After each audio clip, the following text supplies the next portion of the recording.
Hi there, Lindsay here, the Frugal Crafter with a Frugal Friday tip, and this is actually kind of a tip, actually kind of a product that I recommend.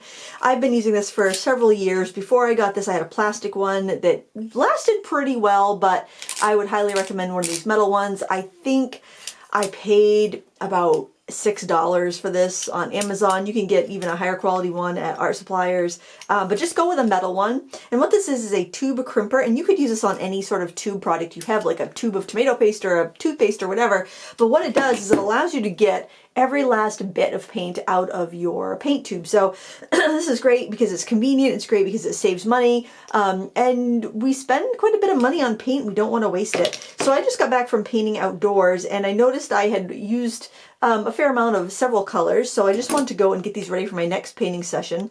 So what I'm going to do is just put the end of my tube crimper like this, and I am going to because I'm not ready to squeeze more on a palette right now, I'm just going to go right up to the point where I can still feel there's a little give. I don't want to over squish it and have it like kind of explode next time I open it, but I just want to kind of get everything out of the bottom of the tube. So when I go to squeeze it, it's going to be ready to go. I'm not going to have pockets of air.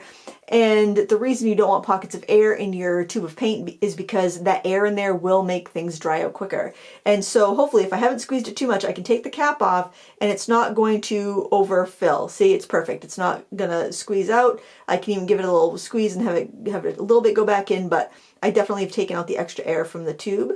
And it's going to be all set for me the next time I go to paint. Now, if you overdid it and you open it up and it went everywhere, what you'd want to do is just kind of clean it out with clean out the cap and the threads, mostly with a Q-tip, and put your cap back on. But try not to do that because then you're just wasting paint, and the point of this is to not waste paint.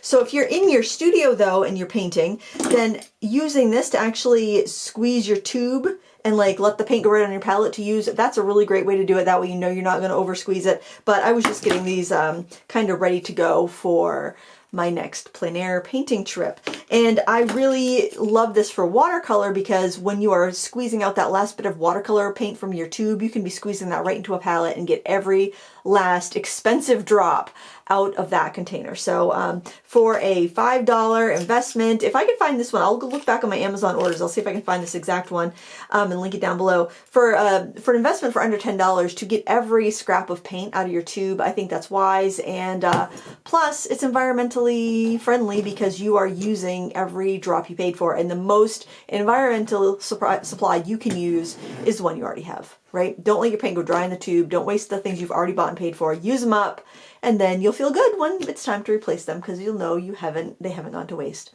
I hope you enjoyed this Frugal Friday tip. Give me a thumbs up if you did. Subscribe if you want to see more, and turn on those notifications, and maybe you'll know about them. I don't know. Sometimes this stuff doesn't work, but hey, this works. I can guarantee that. Well, thanks for watching. Until next time, happy crafting.